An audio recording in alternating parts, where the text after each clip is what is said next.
সাতক্ষীরায় ঝাউডাঙ্গায় বেসরকারি সংস্থা সোয়াফ social agency for welfare and advancement in Bangladesh এর উদ্যোগে ইফতার ও দোয়া মাহফিল অনুষ্ঠিত হয়েছে।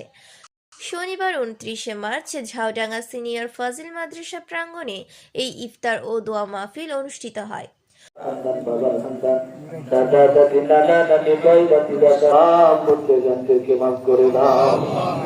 সোয়াবের ডিরেক্টর মোহাম্মদ আফতাবুজ্জামানের সভাপতিত্বে অনুষ্ঠানে প্রধান অতিথি হিসেবে উপস্থিত ছিলেন বিশিষ্ট সমাজসেবক মুহাদ্দিস মাওলানা আব্দুল খালেক। বিশেষ অতিথি হিসেবে আরও উপস্থিত ছিলেন সাতক্ষীরা সিটি কলেজের সাবেক উপাধ্যক্ষ বিশিষ্ট শিক্ষাবিদ মোহাম্মদ শহীদুল ইসলাম মুকুল। এছাড়া আরও উপস্থিত ছিলেন মাওলানা আব্দুল বারী, মোহাম্মদ রফিকুল ইসলাম, মাওলানা শরীফ মোস্তাফিজ বিল্লাহ, সোয়াবের জেনারেল ম্যানেজার আবুল হাসান, সাংবাদিক হাসানুর রহমান হাসান, ম্যানেজার খোরশেদ আলম, অফিসার তানবীর শুভ প্রমুখ। ইফতার মাহফিলে অংশগ্রহণ করেন সাংবাদিক সহ এলাকার গণ্যমান্য ব্যক্তি ও সমাজের নানা শ্রেণী পেশার সহস্রাধিক রোজাদার।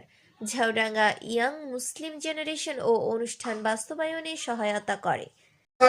মানুষের কাছে পৌঁছে দেবে, বাংলাদেশে সত্যের মশাল নিয়ে এগিয়ে যাবে এবং আগামী দিনে বাংলাদেশে ইসলামী বাংলাদেশে পরিণত করার জন্য তারা ঐতিহাসিক অবদান রাখবে।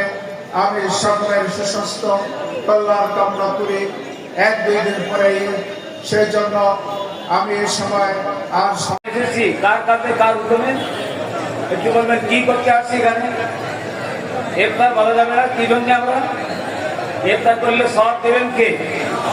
তাহলে খালি ইফতার করে সব করবো না, আল্লাহর হুকুম অনুযায়ী সব জায়গায় চলবো। আব্দুর রশিদ, ডাক বাংলা টিভি, সাতক্ষীরা।